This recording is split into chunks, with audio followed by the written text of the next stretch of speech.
விஜய்க்கு ஓட்டு போடாதீங்க, மக்களிடம் கெஞ்சிய விஜயின் தந்தை. சற்றுமுன் வெளியான அதிர்ச்சி வீடியோ. அதாவது, தமிழக அரசியல் என்பது நாளுக்கு நாள் பரபரப்பாக மாறிக்கொண்டிருக்கிறது. நேற்று ஒரு செய்தி, இன்று ஒரு செய்தி என்று கூட இல்லாமல் தினந்தோறும் 4-5 பரபரப்பு செய்திகள் வெளியாகி வருகிறது. அதுவும் பொதுமக்கள் பலரும் எதிர்பார்க்காத பல செய்திகள் வந்த வண்ணம்தான் இருக்கிறது. அந்த வரிசையில் இப்போது புதிதாக ஒரு செய்தி ஒன்று வெளியாகியிருக்கிறது. அதுவும் ஏற்கனவே தமிழக அரசியல் என்பது திமுகவுக்கு ஆதரவாகத்தான் சென்று கொண்டிருக்கிறது. என்னதான் கடந்த 5 ஆண்டு காலம் திமுக ஆட்சி செய்து அதில் எதிர்ப்பலைகள் ஓட்டு என்பது குறிப்பிட்ட அளவு இருந்தாலும் கூட அதையும் சரிக்கட்டும் அளவுக்கு முதல்வர் ஸ்டாலினின் செயல்பாடுகள் என்பது துல்லியமாக இருந்து வருகிறது. பொங்கல் பரிசுத் தொகை, மகளிர் தொகை, வயதானவர்களுக்கு ஊக்கத்தொகை என இப்படியாக பல ஆயிரம் ரூபாய்களை பொதுமக்களுக்கு அள்ளி கொடுத்திருக்கிறார் ஸ்டாலின். இதுபோக திமுகவை பொறுத்தவரையில் கூட்டணி பலத்தோடும் இருக்கிறது. அதிமுக கூட்டணியை விட திமுக கூட்டணி தான் அதிக கட்சிகளோடு பலம் வாய்ந்த கூட்டணியாக இருக்கிறது. ஆகையால் கூட்டணியிலும் திமுக தான் உச்சபட்சமாக இருக்கிறது. அதே சமயம் பொதுமக்களுக்கு ஊக்கத்தொகை, பரிசுத்தொகை என இப்படியாக தொகைகளை வாரி வழங்குவதிலும் திமுக தான் பொதுமக்களை ஆச்சரியப்படுத்தி வருகிறது. ஆகவே இந்த சூழலில் திமுகவின் வெற்றியை இந்த தேர்தலில் தடுக்க முடியாது என்றுதான் சொல்லப்படுகிறது. ஏனென்றால் அப்படித்தான் கருத்து கணிப்புகளும் வெளியாகி கொண்டிருக்கிறது. தற்போது வெளியாகி வரும் கருத்து கணிப்புகள் பலதும் திமுகவின் வெற்றி சதவீதம்தான் உறுதி என்பதை உறுதிப்படுத்துகிறது. அதுவும் விஜயின் கட்சி என்பது திமுகவின் வாக்குகளை பிரிக்கும் என்றும், அதனால் திமுக இந்த தேர்தலில் தோற்பதற்கு வாய்ப்புகள் இருக்கிறது என்றும் ஆரம்பத்தில் சொல்லப்பட்டது. ஆனால் இப்போது விஜயின் விவாகரத்து செயல்பாடுகள் மற்றும் திரிஷா சர்ச்சை செயல்பாடுகள் என இவைகள் என்பது விஜயின் வாக்கு வங்கியை மொத்தமாக சரித்துவிட்டது. ஆகையால் இப்போது திமுகவுக்கு ஆபத்தாக இருக்கும் எந்த ஒரு விஷயமும் தமிழ்நாட்டில் இல்லை என்றுதான் சொல்ல வேண்டும். அதே சமயம் இன்றைய தேதி வரையிலும் தான் திமுகவின் கைகள் தமிழகத்தில் ஓங்கியிருக்கிறது. ஆனால் இனிமேல்தான் தேர்தல் பிரச்சாரம் என்பது நடக்கப் போகிறது. இந்த தேர்தல் பிரச்சாரத்தின் போது திமுகவுக்கு எதிரான சூழ்நிலைகளும் உருவாவதற்கு வாய்ப்புகள் இருக்கும். அதற்கு காரணம், மத்திய அரசின் கட்டுப்பாட்டில் இருக்கும் தேர்தல் ஆணையம் இப்போது ஒட்டுமொத்த பவரையும் கையில் எடுத்துள்ளது. இனிமேல் மாநில அரசுக்கு அதிகாரம் என்பது அவ்வளவாக இருக்காது.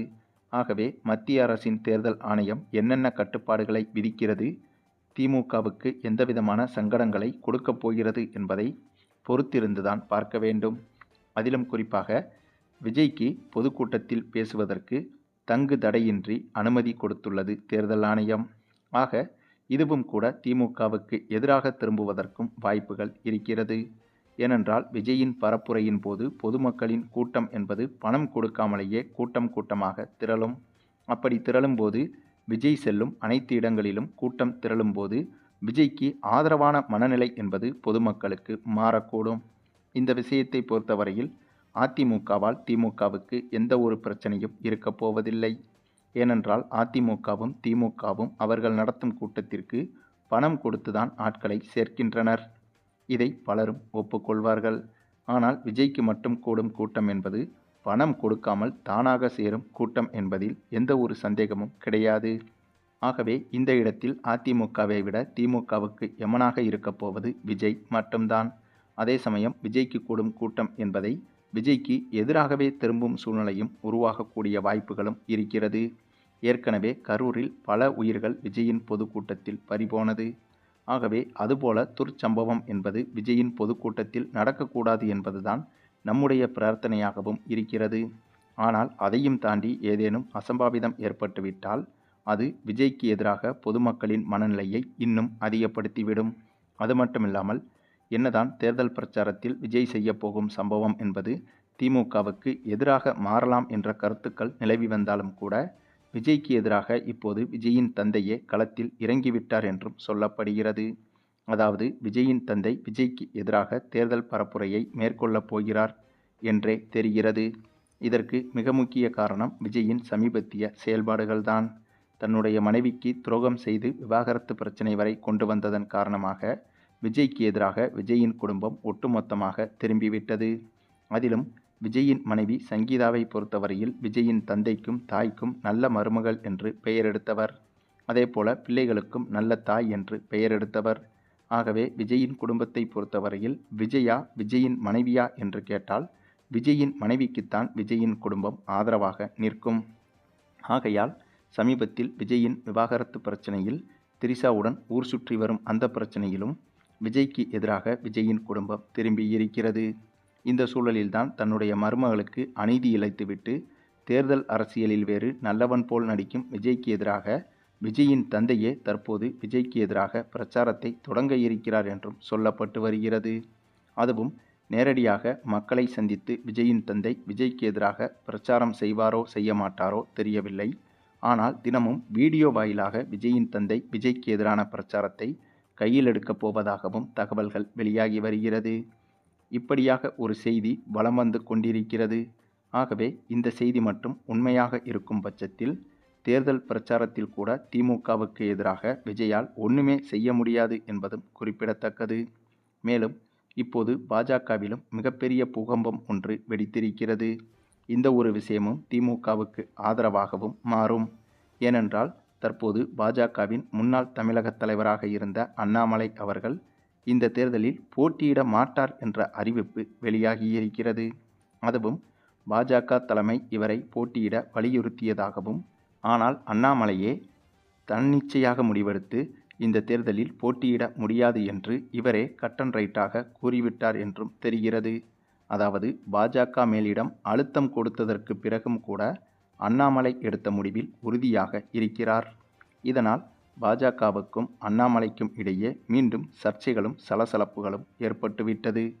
ஏற்கனவே அண்ணாமலைக்கும் எடப்பாடிக்கும் உள்ள பிரச்சனையால் அண்ணாமலைக்கும் பாஜக மேலிடத்திற்கும் இடையே கருத்து வேறுபாடுகள் என்பது ஏற்பட்டது. அதன் காரணமாகத்தான் தமிழக பாஜக தலைவர் பதவியிலிருந்து அண்ணாமலை அதிகாரப்பூர்வமாக சமீபத்தில் வெளியேற்றப்பட்டார். அதற்கு பிறகு அதிமுக கூட்டணியில் பாஜக இணைந்து இப்போது வரை நல்லபடியாகத்தான் சென்று கொண்டிருந்தது. ஆனால் இப்போது அதிமுக பாஜக கூட்டணி இணைந்ததற்கு பிறகு தொகுதி பங்கீடு பேச்சுவார்த்தையில் பாஜகவுக்கு ஆதரவான தொகுதிகளை பாஜக மற்ற கட்சிகளுக்கு வழங்கிவிட்டது. அதிலும் அண்ணாமலை வெற்றி பெறக்கூடிய முக்கிய தொகுதிகளையும் கூட பாஜக தனக்கென்று வைத்து கொள்ளாமல் மற்ற கட்சிகளுக்கு தாரை வார்த்து கொடுத்துவிட்டது. இந்த ஒரு விஷயத்தில்தான் அண்ணாமலை கடுப்பாகிவிட்டார். ஆக தன்னுடைய ஆதரவான தொகுதிகளை மற்ற கட்சிகளுக்கு கொடுத்துவிட்டு இப்போது தேர்தலில் களமிறங்கச் சொன்னால் கண்டிப்பாக தோல்வி வருவது என்பது உறுதியாகிவிடும். இதை உணர்ந்துதான் இப்போது பாஜக மேலிடமே அழுத்தம் கொடுத்தாலும் தன்னால் இந்த தேர்தலில் போட்டியிட முடியாது என்று அண்ணாமலை திட்டவட்டமாக தெரிவித்துவிட்டார். இதனால் அண்ணாமலைக்கும் பாஜகவுக்கும் இடையே மீண்டும் பனிப்போர் தொடங்கியிருக்கிறது. இதன் காரணமாக அண்ணாமலை பாஜகவிலிருந்து விலகுவதற்கும் அதிக வாய்ப்புகள் இருப்பதாகவே தெரிகிறது.